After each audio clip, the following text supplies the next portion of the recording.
Part 19, Chapter 37.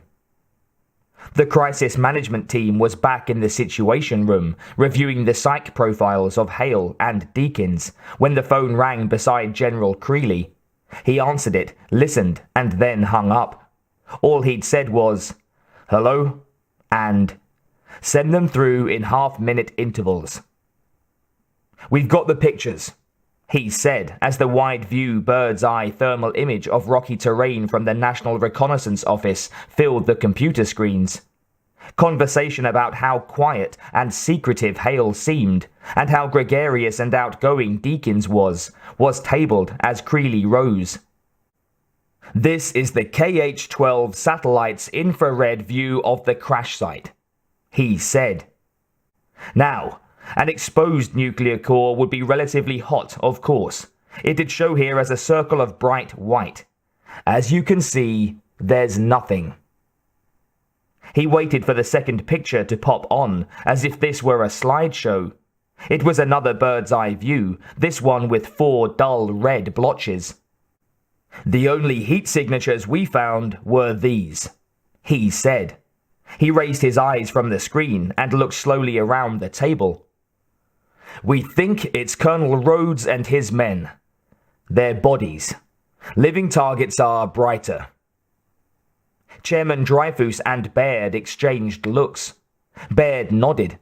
The chairman reached for the phone. "Get me Colonel Wilkins," he said. Not a word was spoken as he waited. Baird was thinking about this sullen Captain Hale. How the hell had a guy like that been handed a bomber and a pair of nuclear missiles? What if he hadn't decided to play games, but had gone right to Washington or New York or Los Angeles and decided to lay his eggs there? "Colonel," Dreyfus said, putting the call on speaker when Wilkins came on. "It looks like we've been caught with our pants down. Colonel Rhodes and his party are dead, and not only aren't the bombs hot, they aren't anywhere to be found.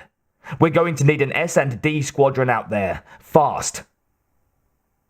"I've got 10 ships equipped with radiation sensors ready to go," Wilkins said.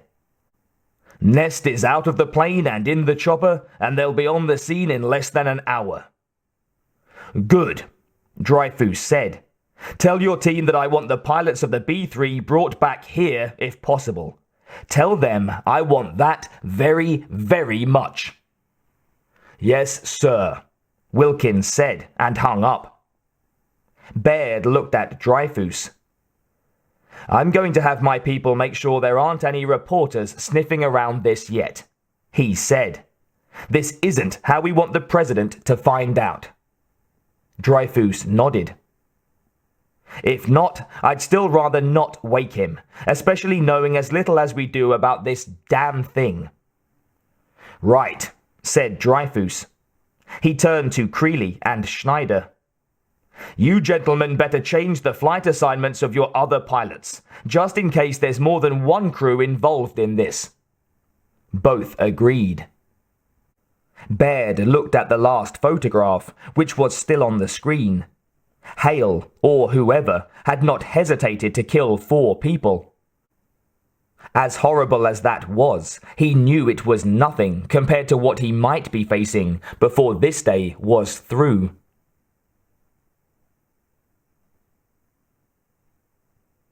Chapter 38. "Shit," Hale said. "Shit, shit, shit." Terry ventured closer. "What's wrong?" Hale gestured towards the bomb. "The clock's dead. The electronics must have been damaged in the fall." Hale went to kick the bomb, turned at the last moment, and kicked the wall. Terry breathed easier. Hale looked back at the bomb. "I need the clock to set off the nuke. God damn it. Shit!" "There's no other way?" Terry asked. "Something like this, it's got to have backups." "Oh yeah, it surely does.